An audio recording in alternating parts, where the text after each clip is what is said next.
PeaceSum Music Podcast with your host, P. Davis.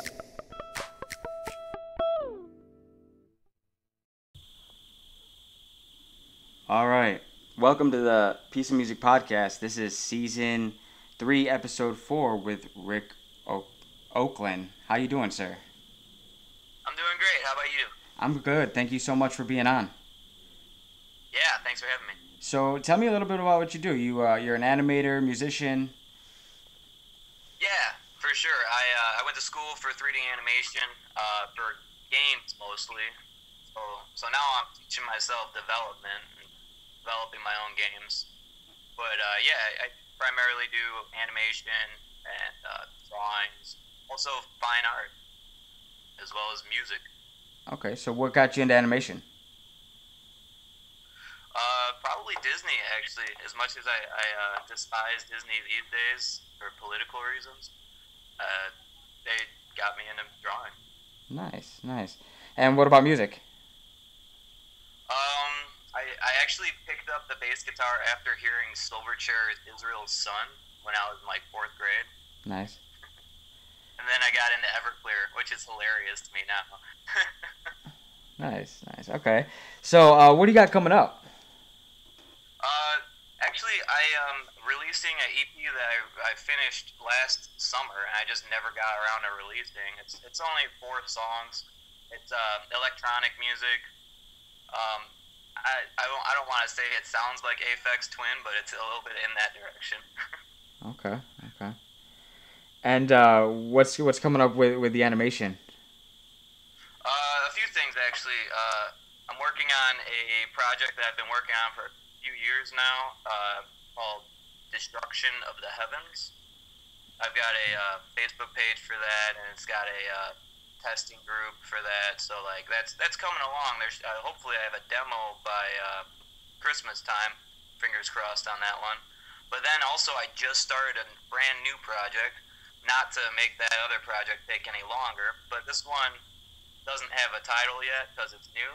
But it's a glider platformer, like a 2-dimensional game. Okay. Kind of like Contra or Castlevania, where you're side scrolling. Nice. But this one, you glide because you're a flying squirrel, so you're like woo, and then you glide across the level.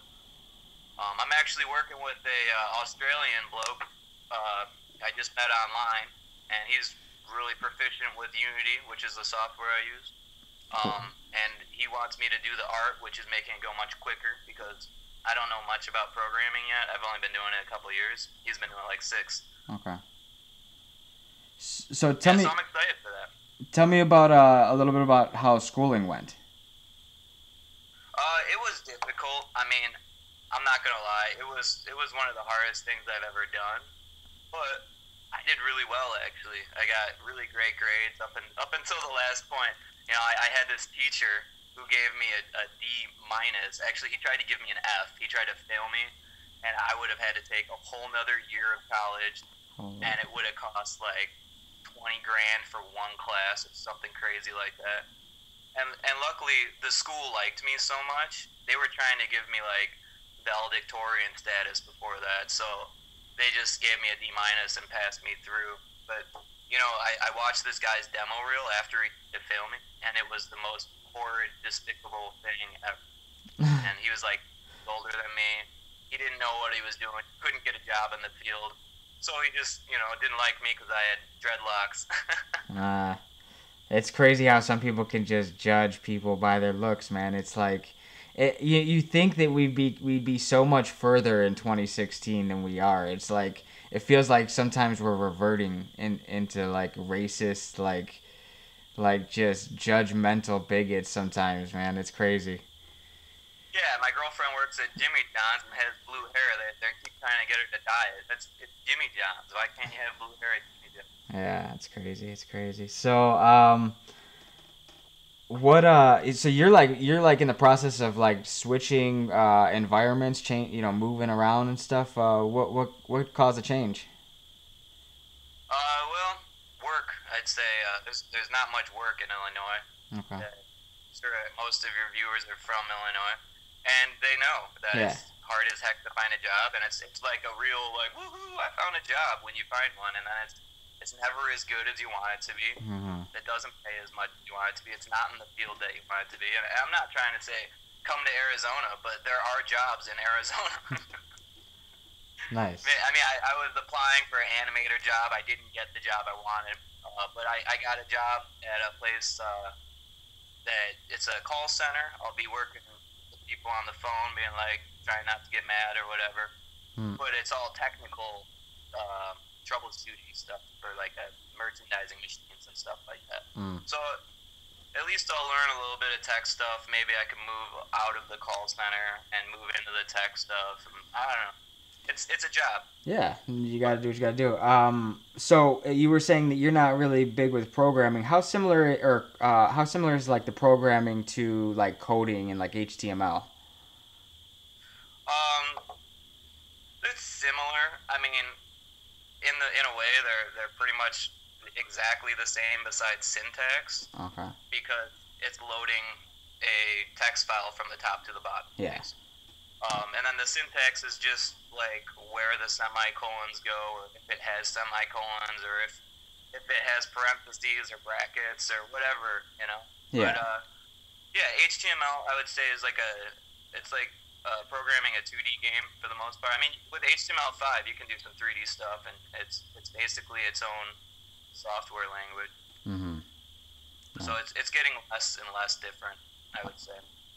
Wow. So I find that interesting, like how many of these platforms are starting to like cross-reference each other and like build upon the same like open source technology and stuff like that. It's pretty cool.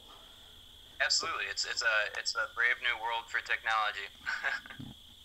All right. Well, thank you guys for tuning into this live Spreaker portion of the broadcast. Make sure to check the whole thing out at YouTube. I'll have the link in the description. Moving on. So, who are some of your influences, or who are some of the people that you're into nowadays? Well, I've always been a big fan of Tool. It's unfortunate it's been over 10 years since they've had a release. But yeah, Alex Gray, the artist from Lateralis, huge influence on me, as well as the guitarist Adam Jones, who did like Jurassic Park and Terminator and stuff like that. Yeah. Great artists. Nice. Had a huge influence on me. All right. What's going on with this EP you're about to release? Well, I've been taking my sweet time on it. I did all the mixing and stuff myself, and then I took it to my engineer friend Rik Oclon in Seneca. He's real good at his job. He's pragmatis.org, I think it is. He's got his own studio and stuff. He put a mix on it, and I like it, but I want to tweak it a little bit because just difference in vision or whatever. But he's a great friend of mine, so I don't think he'll mind that I throw a little spin on it. But that's where it's at now. I just need to throw that little spin on it and then put it out. I just been doing other stuff, moving, working, that kind of stuff. So how many instruments do you play? Well, I started playing bass, and then I moved on to guitar, and after a while I started picking up drums. I never owned a set, unfortunately, but I moved on to MIDI controllers since then, and Ableton Live is kind of my thing for that, and basically I just kind of play whatever now. I mean, I can't pick up any instrument, but I can pick up a lot of instruments. I have a drum, a djembe. Actually got it right in front of me. But yeah, I like to play just about anything. Reed instruments are hard for me for some reason. Mm-hmm. I'm not good with wind instruments in general. So anyway, what do you got going on with the EP? Is it all digital, or do you have actual instrumentation? It's all digital. Actually, and not to give away too many secrets here, but a lot of it is actually samples that I found on the internet, like royalty-free type stuff. Mm-hmm. And then I changed it so much that you can't, like, the original artist wouldn't be able to recognize that it's their one. Yeah, I like that. I didn't do that to cut corners or anything. I did it to be interesting, I feel. Mm-hmm. I have something that like, I haven't. For example, sorry, go ahead. one of the oh, it's fine. One of the songs kind of sounds like a cat meowing, but there's a little bit of harmony in it. But if you just listen to it the first time, you're like, what the heck is that, right? But I like the song more and more each time I listen to it. So there's that. Nice. I dig that there's so many artists putting work into the archives in the open, royalty-free area. It's like a lot of those sounds have been used so many times that it wouldn't make sense to not let other people use them, at this point. And so for a place that you can go to and just grab them and you can manipulate them with all the different software now, it's pretty cool that they've like we said, the technology's at this area. We are definitely in an age where it's pretty amazing, technologically speaking. Yeah. I definitely agree with that. I like freesound.org. It's a huge sample library. All you gotta do is sign up, give them your email address, maybe get a little spam, but then you get access to. You just pipe in what you're looking for, and they got it. If you want a hydrophone, they got a hydrophone. I didn't know what a hydrophone was, but it sounds really cool. That's the one where they're playing it underwater, right? There's somehow water involved. I'm not sure exactly. I feel like it's a drum that moves. Or kind of like a xylophone or something. I'd have to look it up or something. It sounds awesome though. I saw a video. I'm sure it was on Facebook of a woman singing underwater, and she would hold like the bubble in her mouth, like the air bubble, and that's like how they would sing it. Like it's all about how that air bubble was in their mouth. And there was in that same video there was other people playing some sort of like organ type thing that was underwater. I'm not sure if that's the same thing, but I had never seen anything like it. I'm not sure if it's the same either, but I'm extremely interested in strange instruments. Yeah. Like last winter, I spent I don't know, probably more hours than I should watching people play hurdy-gurdies. Nice. You know what that is? I'm not sure. I've heard of it, but I've never seen one. It's pretty cool. It's like it's got a bunch of drone strings, and then it's got a rosin wheel, right? Yeah. So you crank this wheel, and then it hits these strings. Kind of like a sound in the background, and then you can do the treble with like a keyboard-based thing that holds down different strings on different frets. So it's a lot like a guitar mixed with a keyboard, mixed with a monkey crank instrument thing. Nice. No, I've heard of somebody talking about a hurdy-gurdy, but I've never seen one. I'll have to look it up because I can't even really picture it. Yeah, I feel like it would be impossible to play, probably, and really hard to make if you were going to make one, and really expensive to buy, but super interesting just because it's like a Renaissance instrument that we kind of just won't use anymore. Yeah, the last couple of years I've been trying to make my own instruments. I've been dabbling in one-string guitars and three-string guitars and basses and different drums and just all kinds of different stuff, and even like electronic instruments now. But some of them are just so unbelievably complex that it's like you've got to be a master, and I feel like that's a long ways away from me, but it's pretty amazing to just see how the inner workings of some of these instruments really are. Some of them are really complex, and it's pretty amazing. I think you're right that it's really awesome seeing the complex ones like that viral video of the balls going down and the guys cranking it. I'm sure you saw it. But then there's also really, really simple instruments that you wouldn't even think, you know. Mike Stover, I think you know him. Yeah, He Mike was B. telling me about one that it's like a piece of wood. It's just kind of like in there, and you play a bow against it. It's like it makes this crazy sound when you rub different shapes of wood against a bow. Huh. So, and that's pretty simple. Probably hard to play, but it's simple. Yeah. A big dream of mine was always to just fill a room with scrap metal and just weld it together how I felt like, and just hit it with different things, you know, just record the room. What I'm trying to get to is having enough built instruments that I can have people come and have jam sessions with my built instruments. Yeah, that's kind of where I'm building myself. I made something, an optical theremin. There's Awesome. a company called Synthrotech that has a little kit, and it's pretty simple. It's just a couple of photoresistors, a 555 timer, it's like an oscillator, and a few capacitors and resistors, and a little breadboard, you know, and some potentiometers, and that's an in and out and DC jack, you know, and it's really all it is, and you can get some really pretty crazy tones and sounds out of it. You know, mostly like the Halloween-ish, woo, you know, but it's fun. It's a simple electronic instrument if somebody was trying to get started and wanted to learn a little bit, you know. Did you have like a waveform selector type Uh, program thing on there? So it's basically just like a sine wave that you would you've got a pitch and a volume potentiometer, and then the photoresistors are on top, and like one of them you would put your hand down and it would turn the volume all the way down. One would crank the pitch down, you know, and as you lifted it and turned the knob or whatever, you would adjust your volume and where you were on the scale. Sure. Yeah, that sounds great. I've been playing a lot with my girlfriend. Actually has a mini theremin, a theramini Yeah, from Moog. yeah, those are Pretty awesome. cool.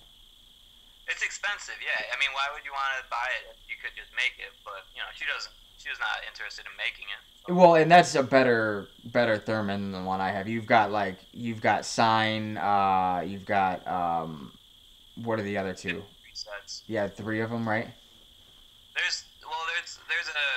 There's no way to just select waveforms on it, which is a little bit disappointing. Oh. But it's got like 30 presets where it's got an effect and a waveform kind of Okay. already set up, Okay. and then you can change the effect and how much. What is that when they call it the not quantization, but where it fixes it to the scale, pitch correction. Okay.